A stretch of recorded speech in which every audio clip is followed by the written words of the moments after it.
এতিয়ালৈকে চৰকাৰী ঘৰ পোৱা নাই তেনেহ'লে এই ভিডিঅ'টো আপোনালোকৰ বাবে অতি গুৰুত্বপূৰ্ণ হ'বলৈ ধৰিছে। প্ৰধানমন্ত্ৰী আৱাস যোজনাৰ ৱেটিং লিষ্টত যিসকলৰ নাম আছিলে সেইসকলৰ আহিছে সুখবৰ। ৱেটিং লিষ্টত নাম থকা প্ৰতিজন বেনিফিচিয়াৰী লাভ কৰিব চৰকাৰী ঘৰ। এতিয়া নতুনকৈ প্ৰকাশ পালে ৱেটিং লিষ্টখন প্ৰকাশ পালে।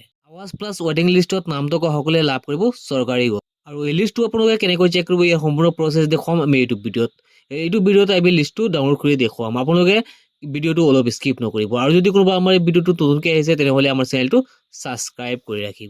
এই লিষ্টটো আপোনালোকে কেনেকৈ চেক কৰিব তাৰ বাবে আপোনালোকৰ যিকোনো এখন ব্ৰাউজাৰলৈ সোমাই যাব লাগিব। এই ব্ৰাউজাৰত গৈ আপোনালোকে টাইপ কৰিব PMAYG ৱেটিং লিষ্ট বুলি আপোনালোকে চাৰ্চ কৰি দিব।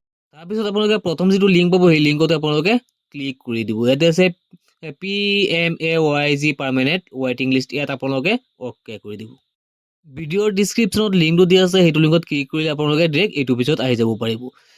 ইয়াত ওপৰত দিছে প্ৰধানমন্ত্ৰী আৱাস যোজনা গ্ৰামীণ, তাত আপোনালোকে পাব এভেইলেবল হিয়াৰ, এই হিয়াৰ অপশ্যনটোত আপোনালোকে ক্লিক কৰি ইয়াত আপোনালোকে পাব অল ষ্টেট, ইয়াত আপোনালোকে অ'কে কৰি আসামটো দি দিব।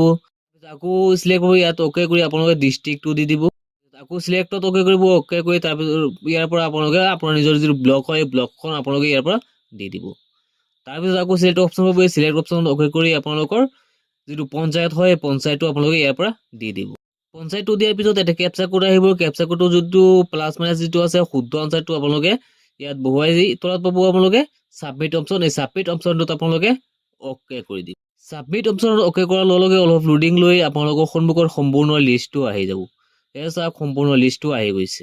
এই লিষ্টটোত আপোনালোকে চিৰিয়েল নাম্বাৰটো পাই যাব, তাৰপিছত আপোনাৰ ডিষ্ট্ৰিক্ট নেমটো পাই যাব, কোনটো ডিষ্ট্ৰিক্টৰ হয়, ব্লক নেমটো পাই যাব, পঞ্চায়তৰ নেমটো পাই যাব, আপোনালোকে যিটো পঞ্চায়ত চিলেক্ট কৰিছে সেই পঞ্চায়তৰ নামটো পাই যাব, ৰেজিষ্ট্ৰেশ্যন নাম্বাৰটো আপোনালোকে পাই যাব, বেনিফিচিয়াৰী যিজনে এপ্লাই কৰিছে তেখেতৰ নামটো আপোনালোকে পাই যাব, বেনিফিচিয়াৰী নামটো আপোনালোকে পাব, তাৰপিছত ফাদাৰ নেমটো পাব, তাৰপিছত আপোনালোকে মাদাৰ নামটো পাই যাব, মাকৰ নামটো আপোনালোকে ইয়াত পাই যাব। আপোনাৰ নামটো যদি ৱেটিং লিষ্টত আছিলে তেনেহ'লে আপুনি ইয়াৰ পৰা বেছি উলিয়াব পাৰিব আপোনাৰ নামটো।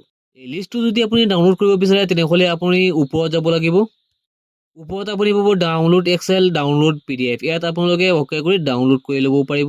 আজিৰ ভিডিঅ'টো এইখিনি আছিলে, লগ হওঁ নেক্সট ভিডিঅ'ত। জয় আই অসম।